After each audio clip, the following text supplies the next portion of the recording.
Hi, this is Ian from Easy Genie Genealogy Charts and Forms. Today I'm going to be talking about census records. And census records are very important because they allow you to place ancestors at a certain place in time. And oftentimes they may be the first official source of information you can find about an ancestor because many census records, they go back before kind of vital records were officially taken by municipal governments or by the county government or by the country in question. This is a census record from 1841 or 1851. I can't remember which one it is, and it doesn't say it right on it, but I downloaded it off the internet. It's actually from Scotland.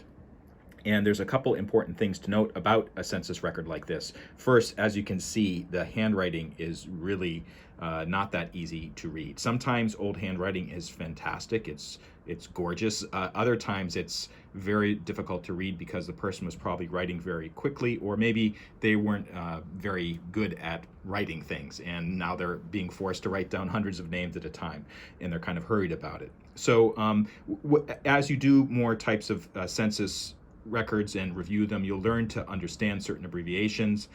Maybe you need to do a little bit of reading in a foreign language. For instance, I have encountered some census records or some types of records that are written in Latin. And of course, if you have ancestors from other countries where English is not the regular spoken language, you're going to have to be able to understand some basic types of that language. Fortunately, it's usually pretty easy because the people that did census records or religious records or vital records, they usually use the same types of abbreviations over and over and over again. So here's one, for instance. There's a question there, and it says, let me see if I can read it. It's really hard. If born in Scotland, state whether in this county or otherwise. And so the Y here, it means yes, but other times it'll say something else. Here's another very useful thing that you'll find in a census return. First of all, you'll see the name and surname, and then you'll see the occupation. So you can see in this particular areas, it's farmers, agricultural laborers, farmers.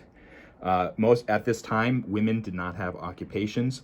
In some censuses, you don't even see the names of women. It's only the men who are recorded, and that's kind of, a sign of the way society was at that time.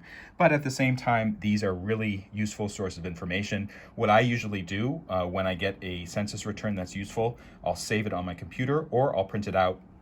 Oftentimes that information will be transferred to one of our family group sheets or something like a pedigree chart. This is something that I use to keep track, it's kind of like a worksheet actually. I have lots and lots of these charts, and I'll write down names and other information. Sometimes I'll write some notes in the margin. And then when I'm ready to present the data, I'll take all the data that I've gathered and then I'll do something big like this. This is a big 8-generation pedigree chart going way, way, way back. And this is how I'd like to organize the information, sometimes share it with relatives, or even do something like, flatten it out and frame it. This is Ian Lamont from Easy Genie. For more information and to learn more about Easy Genie charts and forms, check us out.